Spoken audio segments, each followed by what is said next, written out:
During Lent, we are picking up again our preaching series on Mark's Gospel and looking at the last week of Jesus' earthly life leading up to his crucifixion. Today's passage occurs just 1 week before Jesus is crucified, possibly on Palm Sunday itself. Jesus and his disciples are en route to Jerusalem. The standard route from Galilee to Jerusalem in those days, for Jewish people, was to walk down the length of the River Jordan until you arrived at Jericho, and then take the cross-country road from Jericho to Jerusalem. There was a quicker route through Samaria, but going through Samaria would make you ceremonially unclean, so the Jewish people preferred the riverside walk. The final leg from Jericho to Jerusalem was approximately 25 kilometres or 15.5 miles uphill, which would have been a good day's journey. Mark 11:11 says, "Since it was already late," which would suggest that they had walked all day to reach Jerusalem.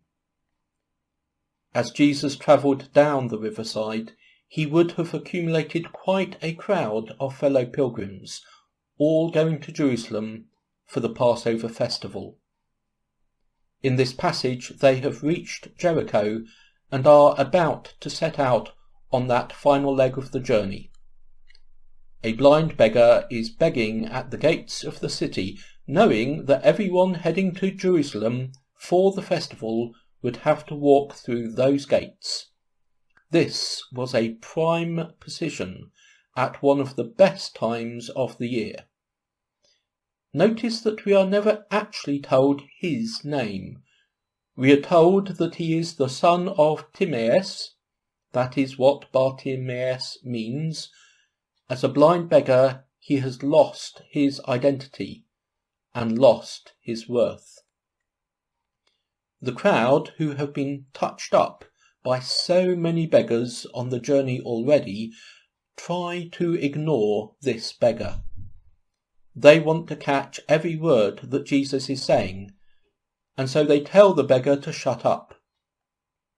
Have you been in a crowd where someone near the front is speaking and you can only just hear them? Extraneous noise can be very irritating. The crowd see no value in this nameless beggar. They fail to see through Jesus' eyes. They also fail to hear God's message. Do we sometimes miss where God is active? We think we are doing God's will, but we haven't heard the gentle message in the background. I will come back to that message in a moment, but before I do, I want to think about what our role as a church is. The crowd travelling with Jesus to Jerusalem for the Passover festival could be considered a proto-church. They are hanging on Jesus' every word. That is part of discipleship, is it not? To listen to Jesus and follow Jesus. We should be pleased that the crowd are so attentive, but I want to suggest that being a Christian and being a disciple of Jesus is more than just that. For most of us, we can't truly be Christians in isolation.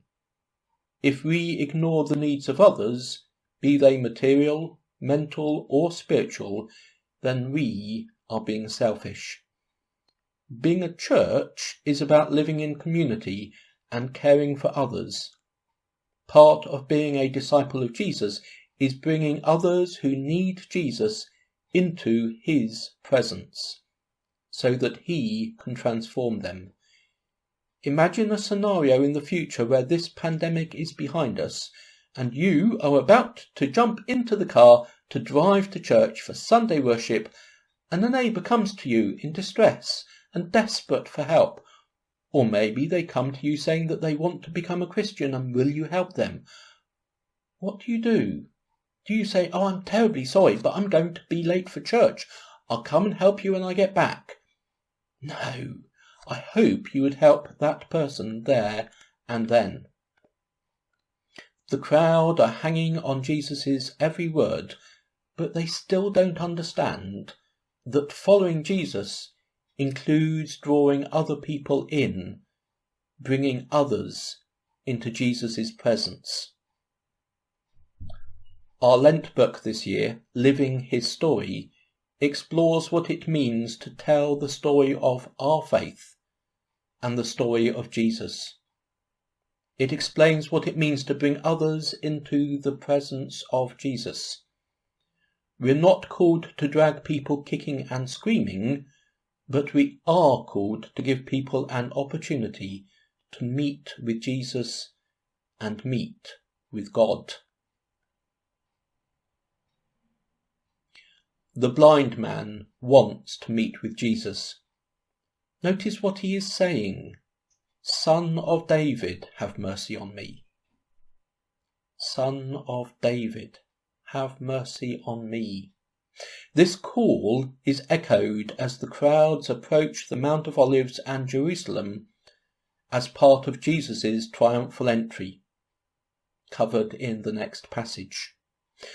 But blind Bartimaeus says it first. The blind man sees what the sighted crowd had not yet seen. He sees who Jesus truly is and is prepared to declare it. Jesus notices him. Jesus hears him and sees him. Do we see and hear the needs around us, or are we so focused on our own needs that we fail to see? Where is God active at present? What is God calling you to do? When Jesus calls for the blind beggar, the crowd finally understand and their mood changes. They bring him to Jesus. We too need to bring the hurt, the lonely, the desperate to Jesus. Like in so many other healings, Jesus does not impose upon him, but asks him what he desires. The blind beggar has no hesitation in asking for his sight. Jesus rewards his faith by healing him. Notice his response. He follows Jesus to Jerusalem. He can see who Jesus is, the Son of David. The crowd were following without seeing, but he sees and follows. We're not told what happens next, but I like to think that you couldn't shut him up on that long journey. I'm sure that he moved through the crowd, telling all who would listen what Jesus had done for him. How often do we do that? How often do we witness to the amazing things God has done in our lives? Please share with others how Jesus has touched your life.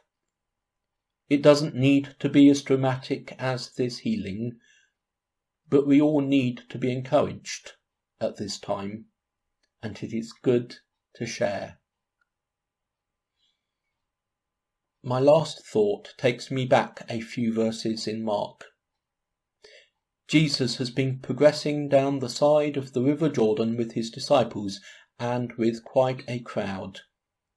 He knows that he is going to his death in Jerusalem and has been trying to prepare the disciples for this. They still don't get what discipleship truly is. Jesus says, "Whoever wants to be great among you must be your servant, and whoever wants to be first must be slave of all. For even the Son of Man did not come to be served, but to serve, and to give his life as a ransom for many." The church is called to discipleship and service. We are called to bring those in need into the presence of Jesus so that he can heal them. Amen. And a poem entitled Be Holy.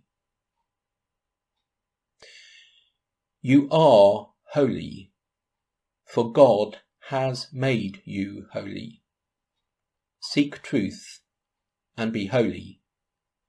Live life following the way. Give God the glory and be holy, for he is holy and we are his children. Draw near and be cleansed by the living water, pure and clean. Encourage and lead all to God. A holy nation you already are, to the glory of God. Amen.